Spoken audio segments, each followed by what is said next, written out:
บรรยากาศคือฝนสิตกแล้วพี่น้องเนาะข่าวว่ามื้ออื่นเนาะวันที่24ฝนสิตกพี่น้องใครแต่ว่าเฮือนอยู่ในบ้านมุงหลังคาเรียบร้อยเนาะแต่ว่าเสียงแต่มันสาดเขาอันหลังเฮือนเนาะพอมั่งกระเบื้องออกเขาเจ้าสร้างเขาเจ้าสิเหยียบแบบตีเพดานเนี่ยนะสาเพื่อนกันเลยได้มากพี่น้องเสียวแต่บอลเดียวแล้วเนาะเดี๋ยวบอยสิเข้าไปซองเบิ่งสวนเฮาสลอยเป็นว่าโฮสผู้สาวบอยโฮสตื่มอีกน้องแดงบอยมาเอาท่อมาไว้เห็ดเป็นอันท่อระบายน้ำพี่น้องเวลาฝนตกมาเลยน้ำล้นอ่างเฮามันก็สิบ่ได้เพื่อนไปบนอื่นเนี่ยพี่น้องบอยสิขุดลงที่เลิกๆแล้วก็เวลาน้ำล้นมันก็เห็นน้ำออกไปพุ่นเนาะบ่ให้น้ำแบบออกไปทางข้างเพราะว่าปลาเฮาก็สิได้บ่ละบื้นไปทางอื่นเด้พี่น้องเนาะมันก็สิเป็นออกไปตามท่อนั่นเนาะพี่น้องน้ำเฮาก็สิได้อยู่ระดับเก่าเนาะคันเฮาบ่ใส่คือปลาสิออกเบิดพี่น้องบื้นนี้ตายเบิดเนาะก็เลยต้องสิขุดชื่อมาท่อหนึ่งบ่พอพี่น้องได้ชื่อมาอีกอันหนึ่งเนาะนี่คือกอไผ่บอยฮดน้ำให้มันแจบบ่ให้ฝุ่นไงพี่น้อง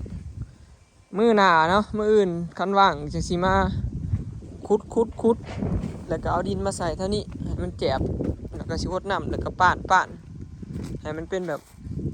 ให้มันเป็นคันนะพี่น้องเนาะให้เป็นคันบอยมาฮดน้ำเห็นปะฮดน้ำแล้วก็สิเหยียบแบบนี้ให้มันแจบติดกันบ่ให้ดินไหลลงสวนต้องได้ป้านเห็นบ่พี่น้องหดน้ำแล้วก็ป้านไว้เห็นป้านข้างหน้านี่นะแล้วก็ระดับนี่มันยังสูงเนาะสีกวาดดินไปพุ่นให้มันเพียงให้มันย่างได้สบายนะเดี๋ยวสิเอาล่อมันอยู่ว่ามันจะสิง่ายป้าจ้ะผู้ใดพี่น้องจืออยู่บ่ผู้ใดนะพี่น้องจือมาเท่าคอยอยู่บ่นี้มาได้พ่อกันจักปี2เนาะ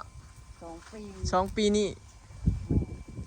2 ปีก่อนนะพ่อกันพี่น้องไม่เท่าเพิ่นมาลิดนำอยู่บ้านเนาะเพิ่นสิมานี่กะสิไปอันนั้นเนาะงานแต่งร้านชายเนาะอ้ายของเบาแป๊บพี่น้องลุงกี้เพิ่นสิแต่งเมียก็เลยพากันมาบ้านบัดนี้วันที่26เนาะมื้องานสิได้พากันไปพูดพี่น้องบ้านไกลพุ่นน่ะบอยกับสิได้พาเขาจะไปเมทัลลีหารถไปนำอีกคันหนึ่งเนาะหลายคนญาติพี่น้อง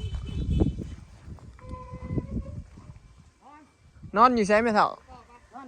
นอนหน้านี้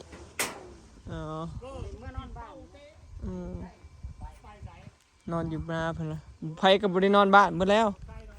นอนหน้าเบิดต้นอันนี้ข่อยก็อยากตายข่อยก็เลยเอาอันนี้มาขังไว้ใครแน่คือว่าสแลมขังไว้ต้นมังคุด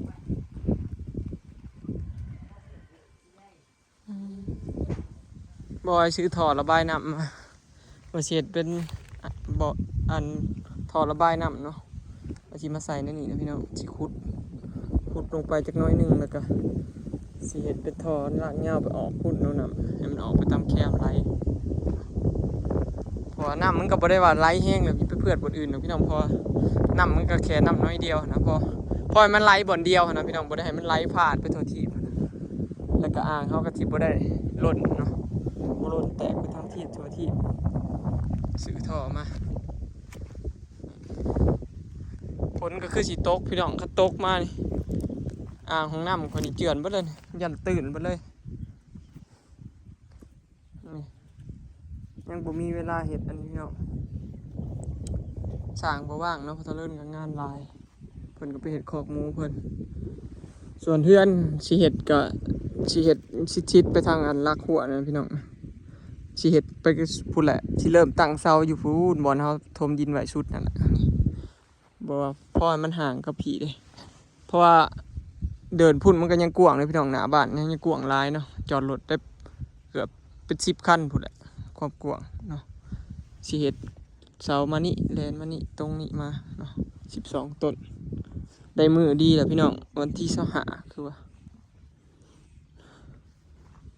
บอกวันที่25กับวันที่เท่าไรเพิ่นบอกมาวัน 9 ค่ำกับ11 ค่ำพี่น้องมืองามเนาะภาย2 มื้อนี่แหละมืองามไปหามือมาแล้วแต่ยังถ้าเบิ่งว่าสิย่อมือใดเนาะพี่น้องแต่ว่าบ่เกิน2 มื้อนี่เนาะพอมื้ออื่นวันที่25ก็สิกูเถื่อวันที่25เนาะจากสิเคิงแล้วก็เอาให้รถเขาเอาเสามาเลาะย่อให้เนาะพี่น้องต้นละ900 บาทเนาะแมตเขาไล่เป็นแมตพี่น้องแมตละ300 บาทย่อเสาให้พร้อมเนาะก็สิได้ย่อเห็ดเทือนเห็ดชานไปแล้วพี่น้อง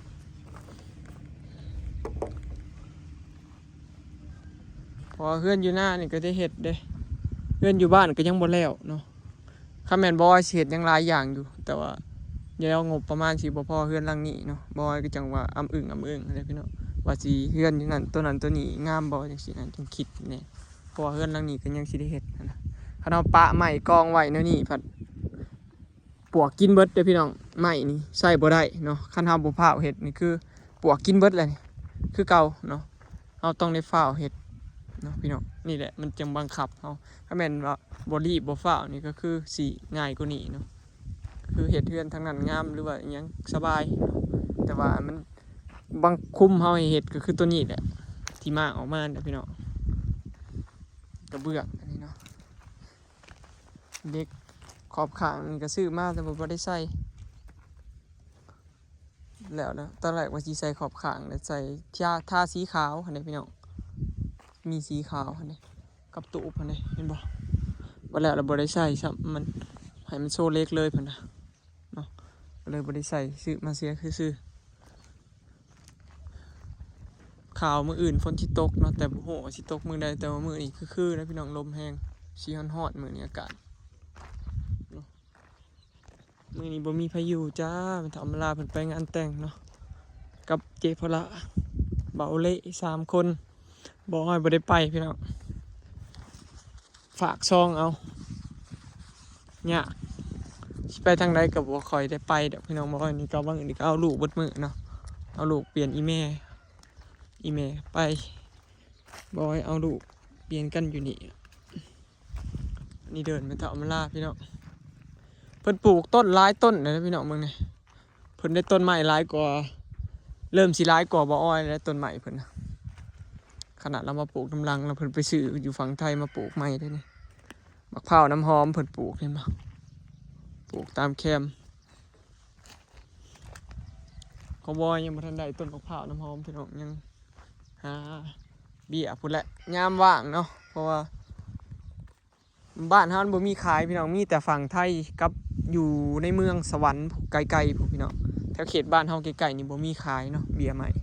ต้องได้ขึ้นในเมืองหรือว่าข้ามไปฝั่งไทยพี่น้องแต่ว่าคันเอาไปหน่อยมันก็บ่คุ้มเลยค่าใช้จ่ายหลายพี่น้องข้ามไปฝั่งไทยนี่ค่าด่านเนาะด่านทางฝั่งไทยก็40 บาทอยู่บ้านเฮาก็100 บาทเนาะบ้านนี้ค่าเรือก็100 กว่าบาทเนาะกลับไปกลับมาก็300แล้วพี่น้องค่าเรือพอดีรวมแล้วนะ600เพื่อค่าเฉพาะค่าขามเนาะก็เลยบ่ได้ค่อยไปซื้อมาเล็กๆน้อยๆแบบเป็นบัดอยากซื้อหลายอยากไปซื้อพี่น้องนี่แหละจังว่าคอยปลูกไปทีละหน่อยเนาะอันนี้ก็บ่อ้อยบอกวิธีปลูกเพิ่นพี่น้องตอนแรกไม่ทำเวลาเพิ่นบ่อยากซื้อมายามนี้เพิ่นบ่อยากปลูกพอซื้อมาปลูกยามนี้มันมีแต่ตายนะพี่น้องบอยก็เลยบอกวิธีปลูกเพิ่นบอยเขาไปศึกษาใน YouTube เนาะในเน็ตแบบว่าปลูกยามแล้งนี่ต้องเฮาขุดเป็นเวิงแล้วเนาะขุดเป็นเวิงแล้วก็เอาเบี้ยใหม่ลงแล้วก็เทน้ำใส่แล้วก็คอยเอาดินขวดถมเนาะ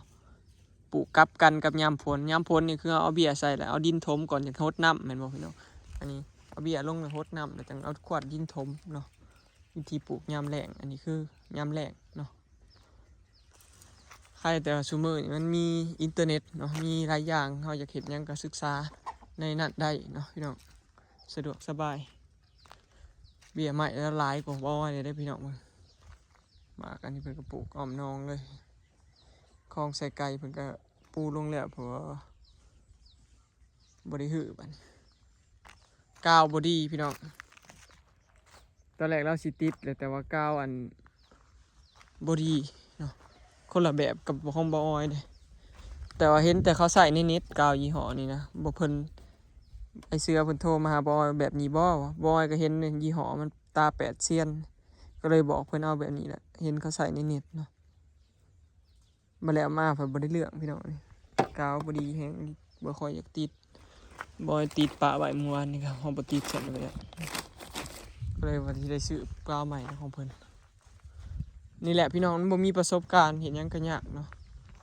เอาแบบไปหาร้านเขาแนะนำกับเขาบอกว่าแบบนี้ดีแบบนั้นดีก็สุดท้ายก็มาลองมันก็บ่ดีพี่น้องถ่ายกันได้มาหาประสบการณ์เอาเองคือเก่าเนาะนี่แหละบรรยากาศยามแรงอยู่บ้านสวนอยู่เดินสวนพี่น้องเดี๋ยวบอยชิมมือหาเกลือหมูบ้านนี้พ่อได้แย่งแต่ละมือพี่น้องเลยมีความสุขเด้ได้เข้ามาสวนแล้วก็แย่งเบิ่งต้นมกต้นไม้บรรยากาศดีเนาะปลอดฝุ่นบรรยากาศอันอยู่ให้อยู่หน้านี่บรรยากาศดีแห้งหายใจโล่งสบายเย็นพี่น้องโล่งเลยเดินเขากว้างนี่บ่แออัดเนาะอันต้นกล้วยนี่ก็ว่าสิเอาออกว่าสิย้ายไปปลูกมันใหม่เนาะอันนี้สิเป็นบ่อนดอกกระเจียวเลยตอนแรกว่าสิเอาดินมาถมแล้วบัดนี้ขี้ข้านกลดอกกระเจียวออกก็เลยปล่อยไปซะนั่นเป็นน้องกระยามันบัดยามมันดอกกระเจียวขึ้นเนาะยามฝนยามหน้าดอกกระเจียวขึ้นก็สิงามอีกบัดนี้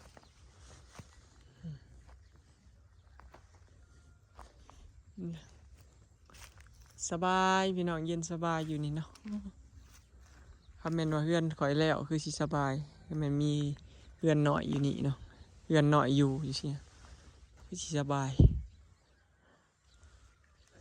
คือสิได้เที่ยวพาลิศออกมานอนหน้ามื้อใดอยากว่างๆก็อยากออกมานอนหน้าก็พาลูกออกมานอนหน้าพี่น้องพาลิศออกมาแล่นเล่นแถวนี้เนาะมันบ่มีขี้ฝุ่นเด้พี่น้องแถวหน้ารถก็บ่ค่อยเที่ยวนะเพราะมันเป็นทางเที่ยวหน้าแล้วก็ขี้ฝุ่นก็บ่ค่อยมีเพราะเดินนี่มันกว้างมันยาวเนาะบ่ได้แคบเพื่อนบ่ได้ติดถนนบ่ได้เฮ็ดติดถนนเด้เพื่อนอยู่บ้านน่ะมันติดถนนพี่น้องแล้วก็เดินแคบเนาะต่างกับอยู่พี่ได้อยู่พี่ห่างแฮงเนาะกว้างเติบก็เลยอากาศบริสุทธิ์แน่พี่น้องส่วนคลองใส่ไก่ค่อยก็มาส่วนเมื่อกี้นี่ฮะก็ได้สำนี้พี่น้องส่วนแล้วบัดแล้วจังสิเอาอันหญ้ามาปลูกใส่เนาะได้สิส่วนให้มันเพียงๆแบบนี้แล้วก็จังสิเอาหญ้ามาปลูกใส่เนาะปลูกใส่แล้วก็จังสิปล่อยน้ำลงเนาะบางเทื่อก็สิปล่อยน้ำลงก่อนเนาะสิปล่อยน้ำลงก่อนบัดคุดอันแคมนี่แล้วให้มันเพียงกันแล้วจังสิปล่อยน้ำลงพี่น้องปล่อยน้ำลงแล้วก็หาเนี่ยมาปลูกแล้วก็จังสิปล่อยปลาน้ำลังเนาะเพราะยังมีอีกหลายอย่างพี่น้องที่ต้องซื้อมาหนึ่งทอนี่ก็ยังสิซื้อมาอีกอันนึงเนาะแล้วก็มีผักตบผักบ้งเนาะบัวบ่ที่มาปลูกใช่แล้วก็เศษสะพานขามอยู่นี่เศษสะพานขามเนาะสิเอามาขามนี่แล้วปลามันก็สิได้มีบ่อนห่มเด้บ่อนสะพานเฮาหยังขามปลาก็มีห่มพอดีเลยเนาะห่มบนสะพานแล้วก็เครื่องตีน้ำเนาะหรือเครื่องตีน้ำให้มันเป็นออกซิเจนเด้พี่น้องเพราะว่าคลองเฮามันบ่คือหนองเนาะออกซิเจนมันสิน้อยแล้วก็สิเฮ็ดให้น้ำก็ร้อนนะคันมีแนวตีน้ำหรือว่าเครื่องสูบน้ำนะมันตีน้ำโพดบอกให้มันเกิดออกซิเจนหลายๆปลาจังสิรอดนะพี่น้องถ้าแบบนี้ปลาบ่รอดเนาะหลายอย่างแห้งพี่น้องเรื่องการเฮ็ดคลองนี่ยากกว่าเฮ็ดหนองเนาะต่างกันหลายเดี๋ยวได้ยังครบแหละจักยามได้แหละจังสิได้ปล่อยพี่น้องยังว่าบ่ได้เนาะเพราะยังบ่ว่ายังอีกหลายอย่างที่เราต้องเตรียมเนาะก่อนสิปล่อยปลาคันถ้าปล่อยเลยนี่ปลาตายแน่นอนพี่น้องเบิ่งพี่น้องตูบค่อยกับคลองเบิ่ง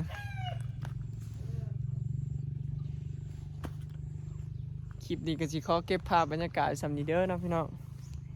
คอยเป็นคอยไปนะคอยเห็นไปทีละหน่อยบ่อยมากบางคำนี่ก็หากระส่วนได้อยู่น้อยหนึ่งแถวหนึ่ง มื้อหน้าจังสิเอารถเข็นมาแล้วก็จังสิส่วนไปบ่อนได้มันรูปปนโนนเนาะแล้วก็สิรดน้ำเนาะเดี๋ยวถ้าเบิ่งพี่น้องรอติดตามตอนต่อไปเนาะจังไดก็ฝากเป็นกำลังใจให้เด้อพี่น้องเนาะมื้อหน้าลุยต่อสบายดี